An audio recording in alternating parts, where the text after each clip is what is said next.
Have you ever wondered what really happens inside you, like on a biological level, when you take a break from sugar? We're talking for, say, 30 days.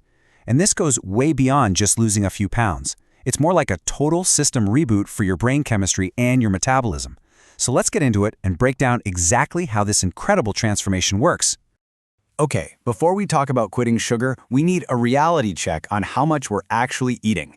Get ready for this number: 34 teaspoons. That's the amount of added sugar the average American adult consumes every single day. That's insane. It works out to over 100 pounds a year, which really makes you stop and ask a pretty important question.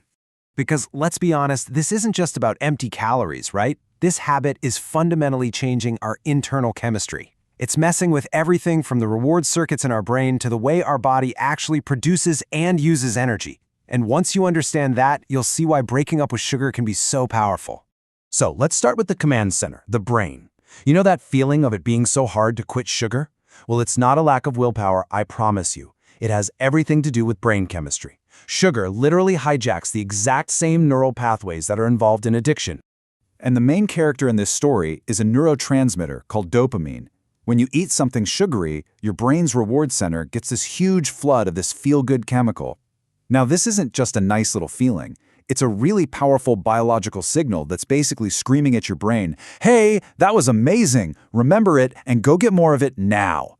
And that's what creates this powerful and frankly vicious cycle. First, you get that awesome dopamine reward. But if you keep hammering your brain with it, it adapts to all that overstimulation. It starts to pull back on its dopamine receptors. That's tolerance. And suddenly, you need more and more sugar just to feel normal. So when you finally try to stop, you're left with this dopamine deficit, and bam! That's where those intense, can't think about anything else cravings come from. Now, what's happening in your brain is directly tied to your metabolism. See, your body handles different types of sugar very differently. Glucose, that's energy for pretty much all your cells. But fructose, that's another story. It's processed almost exclusively by your liver. And here's the kicker. Fructose doesn't really trigger your body's "I'm full" signals. So instead of using it for energy, your liver just goes, "Well, I guess I'll just turn this extra stuff into fat." Okay, so you've decided to do it. You're quitting. Now, I'm not going to sugarcoat it. The first few days can be really, really tough. People call it the sugar flu for a reason. But here's what you have to remember. Those awful symptoms, that's not a sign you're failing. It's a sign that your body is finally starting to heal. So here's a little roadmap of what to expect. The first couple of days, you're probably looking at headaches and feeling super tired. That's your brain desperately looking for its usual cheap fuel. Then, around days 3 to 5, that's when the dopamine crash really hits hard. This is peak craving and peak irritability territory. But, and this is the important part, if you can just push through, by the end of that first week, things really start to get better. And yep, these are the usual suspects for that first week. Throbbing headaches, brain fog that makes it impossible to focus, and of course, those cravings that feel like they're taking over your whole brain. It's your brain and body literally recalibrating in real time. It's a completely normal physical response to taking away something your body had gotten used to. But once you push through that withdrawal phase, you hit what I like to call the turnaround. This is where the magic really starts to happen. You actually start to feel the incredible benefits as your body gets down to the business of healing itself.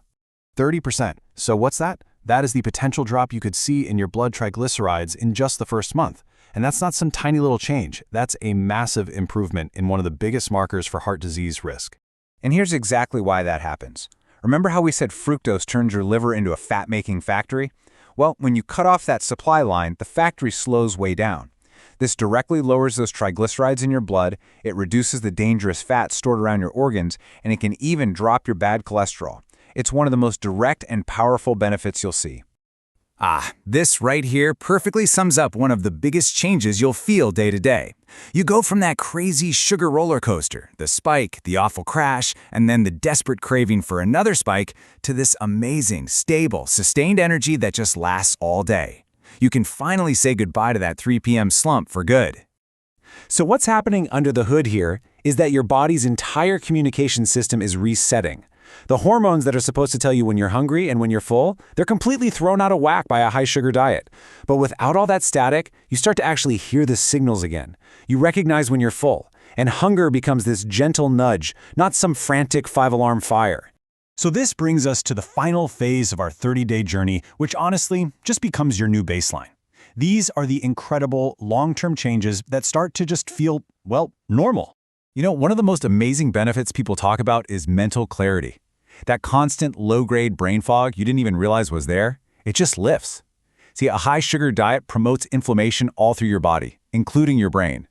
As that goes down, you get sharper focus, better memory, clearer thinking. It's like your brain is finally working at full capacity. And the benefits start showing up everywhere. Your skin clears up because you're slowing down a process where sugar literally damages the collagen in your skin. You start sleeping deeper because your blood sugar isn't spiking and crashing all night. And yeah, a lot of people lose weight and feel way less bloated as their metabolism and gut health just get so much better. So when you look beyond that 30-day mark, we're really talking about a long-term transformation. This isn't just about feeling better tomorrow. It's about fundamentally changing the entire trajectory of your health for years to come. This quote from Dr. Robert Lustig, who's a total pioneer in this research, just says it all. He says, "Sugar turns on the aging programs in your body. The more sugar you eat, the faster you age." Just let that sink in for a second. This is about how quickly your body is breaking down at a cellular level.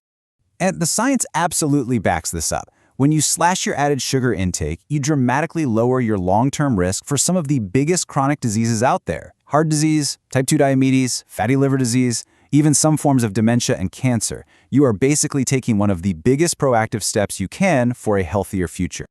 So, we've walked through the whole journey, from being stuck in that chemical dependency all the way to metabolic freedom. Look, this isn't about being perfect. It's just about making progress. So if just 1 month can kickstart such a profound biological rebuild, what's one small thing you could change starting today?